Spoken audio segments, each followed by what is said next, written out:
15 মিনিটের ভিতরে যদি মাহফিল বন্ধ করে না দেন, চারিদিক থেকে আপনারা ঘিরে ফেলেছে,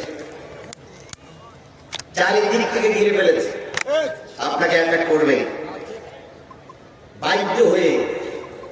আমরা তো রাজনীতি করতে আসি, আমরা তো বিএনপি করতে ভোট চাইতে আসি, আমরা তো নৌকা মার্কায় দিয়ে ভোট শান্তিভাবে দেশে থেকে কথা বলতে আসিনি। আমরা এখানে বলতে এসেছি কি? জোরে বলেন, এখানে বলতে এসেছি কি? কিছু লোকের এটা সহ্য হয় না, কেন যে চুলকানি মানে আমি বুঝি না, এত চুলকানি কেন?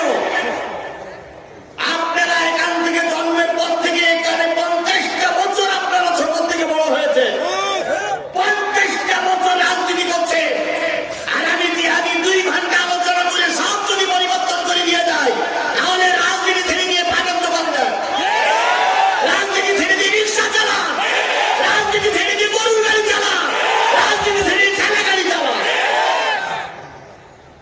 ভয়ে কাপড় নষ্ট হয়ে যায়। 1.5 ঘন্টা 2 ঘন্টা আলোচনায় কি এত পরিবর্তন হবে?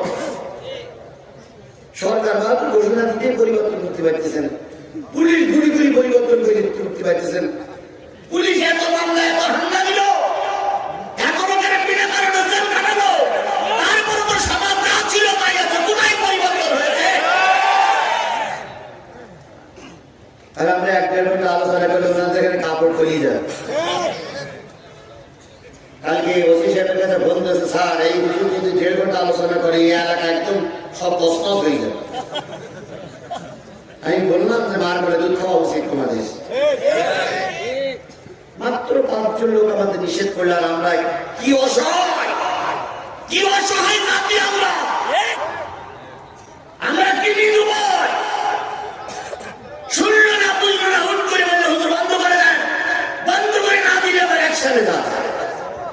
আপনারা বলবেন আমরা প্রতিবাদ করবো, 2টো সেক্টর গুলি করবে, ঠ্যাঙের গিরে লাগবে, তাই এই 3 জন পড়ে থাকবে, আর একটারও গুলি পাওয়া যাবে। সবাই বলতে আমরা ময়দানে থাকবো, কত দুলাভাই থাকে আমি জানা আছে, আমার জানা আছে যে কত দুলাভাই।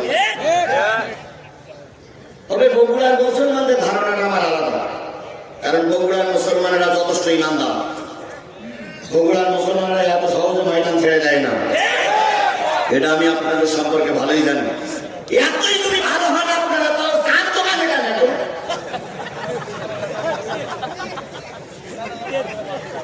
আপনাদের নিয়েই তো আমার আন্দোলন, কথা বলে ঠিক নেবে ঠিক। লোক যত বেশি হবে আলোচনা তত ভালো হবে, লোক যত বেশি হবে বাতিলেরা তত ভয় পাবে, লোক যত ময়দানে হুঙ্কার দেবে বাতিলেরা তত ময়দান ছেড়ে পালিয়ে চলে যাবে। দোয়াই আপনাদের সবাই চলে আসুন। আল্লাহ পাক আপনাকে আমাকে বাছাই করেছেন কিসের জন্য? আমাদের দায়িত্ব হলো সৎ কাজের আদেশ করো, অসৎ কাজের নিষেধ করার পুরোপুরি কার পরে ঈমান আনো। আমরা আল্লাহর পরে ঈমান এনে ঈমানের বলে বলিয়ান হয়ে এখানে বসেছি। যে মালিক আপনাকে আমাকে ঈমানদার বানিয়েছেন, মুসলমান বানিয়েছেন, সুস্থ রেখেছেন, হাসপাতালে নিয়ে যান নাই। হাসপাতালের বেড যে কত কষ্টে, যারা একমাত্র গিয়েছে তাদের ছাড়া বোঝানো যাবে না।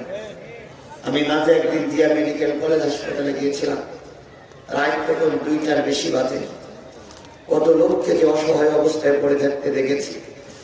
যেই লোকটা লক্ষ টাকার মালিক, কোটি টাকার মালিক, সেই ব্যক্তিটা বিছানায় পড়ে আছে, নিচে ফ্লোরে পড়ে আছে। বাচ্চাদের কাছে জিজ্ঞেস করেছি তোমার মার এই অবস্থা কেন, বাবার এই অবস্থা কেন, চোখের পানি ফেলাই কেঁদেছে, সিট পাইনি। ও আমার জাতি, আল্লাহ পাক আপনাকে আমাকে হাসপাতালের ফ্লোরে প্লাই রাখিনি, হাসপাতালে বড় রুগী বানাইনি। আপনাকে আল্লাহ পাক আমাকে আল্লাহ পাক সুস্থ রেখেছেন, এর থেকে বড় নিয়ামত আর কিছু হতে পারে? সে আল্লাহ দরবারে সবাই মিলে তার শুকরিয়া আদায় করছে, এই কারণে যে তিনি সুস্থ রেখেছেন, আমাকে আজকে কথা বলার সুযোগ করে দিয়েছেন। আপনারা দূর দূরান্ত থেকে এসে কথাটা শুনতে পাচ্ছেন, এই জন্য সবাই মিলে জবান খুলে শুকরিয়া আদায় করছে আলহামদুলিল্লাহ। আরেকটু জোরে বলুন তো আলহামদুলিল্লাহ, আরো জোরে বলছে আলহামদুলিল্লাহ। সর্বকালের সর্বশ্রেষ্ঠ মহামানব, যিনি সারাটা জীবন পার খেলেন, সারাটা জীবন কষ্ট পেয়েছেন, সারাটা জীবন মেহনত করেছেন, সারাটা জীবন উম্মতের জন্য কেঁদেছেন, এখনো উম্মতের জন্য কাঁদতেছেন, সেই নবীর নামে দুরূদ আর সালাম সবাই মিলে বলছি সাল্লাল্লাহু আলাইহি ওয়াসাল্লাম। বন্ধুগণ, আমরা যারা উপস্থিত হয়েছি কি শোনার জন্য এসেছি? জোরে বলুন, কি শোনার জন্য এসেছি? আমি এই বগুড়ায় প্রায় আজকের মাহফিল দিয়ে প্রায় 20টার মতন মাহফিল এই বগুড়া জেলায় বসত করেছি। 20টা মাহফিলে আমি আলোচনা ভিন্ন ভিন্ন আনার জন্য চেষ্টা করেছি। তারপরেও আমি তো বিশাল জ্ঞানের অধিকারী না যে একবার সব নতুন নতুন আপনাদেরকে শোনাবো, তাও পারি না।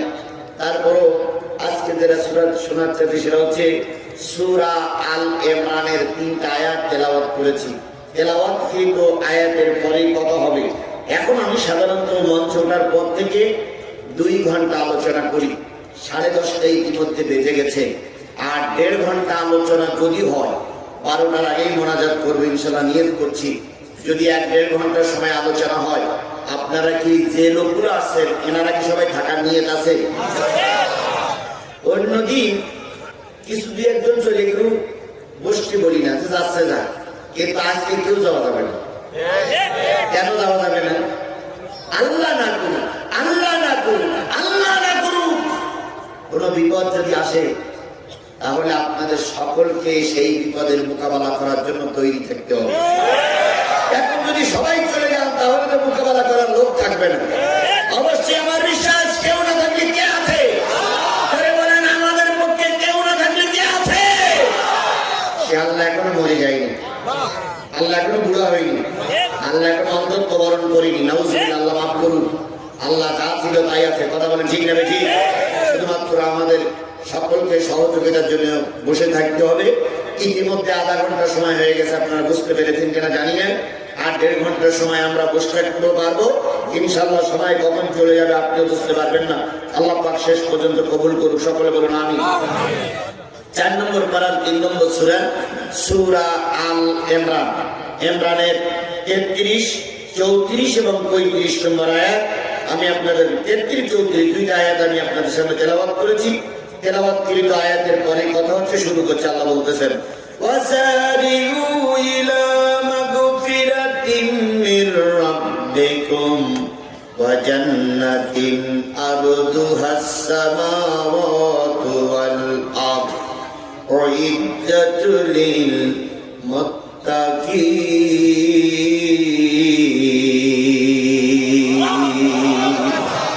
আল্লাহ বলছেন, তোমরা ইলা মাগফিরাতিন মির রাব্বিকুম, তোমার রবের ক্ষমার দিকে দৌড়াও।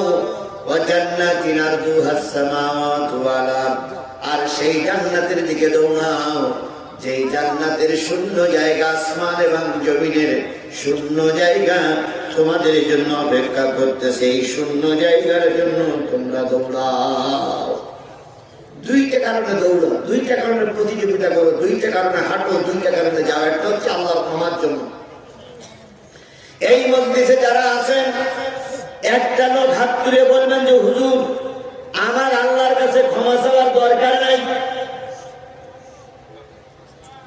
আল্লাহর কাছে আমার ক্ষমা চাওয়ার দরকার নেই, কারণ এমন কোন পাপ করিনি যেমন ক্ষমা চা কি হবে। এরকম একটা লোক হাত তোলেন তো, পারবেন? তাহলে নিশ্চয়ই আমাদের কারণ না কারণ কম বেশি গুনাহ আছে। কথা বলেন ঠিক না বেঠিক? নবীকে বলা হয়েছিল আস্তাগফিরু ইন্নাহু কানা তাওয়াবা, আল্লাহর কাছে বেশি বেশি ক্ষমা চাও, নিশ্চয়ই আল্লাহ ক্ষমাশীল। এই নবীকে বলা হয়েছিল ক্ষমা চাও। আর আপনি আমি বলি যে আমি যদি বলা হয় ভাই তওবা করো, তখন কি বলে এখনো তওবা করার সময় হয়নি। এরকম লোক আপনার এই মজলিসেই আছে, আছে না? বন্ধুগণ, নবী হযরত আলীকে বলেছিলেন, আলী যদি দুর্ভাগ্যজনক কোনো পাপ হয়ে যায়, এশারক্ত পাপ করেছে, এশারক্ত ভুল করেছে, তখনই তওবা করো, ফজরের জন্য অপেক্ষায় থেকো না। আর নেশার ফজরের দূরত্ব অনেক লম্বা। ফজরক্ত পর্যন্ত আল্লাহ তোমার হায়াত দিতেও পারে, নাও পারে। আমাদের মনে হয় হায়াত আল্লাহর কাছ থেকে জোর করে নিছি। কথা বলেন ঠিক না বেঠিক? এই জন্য কেউ ক্ষমা চাইতে চায় না, মাপ চাইতে চায় না।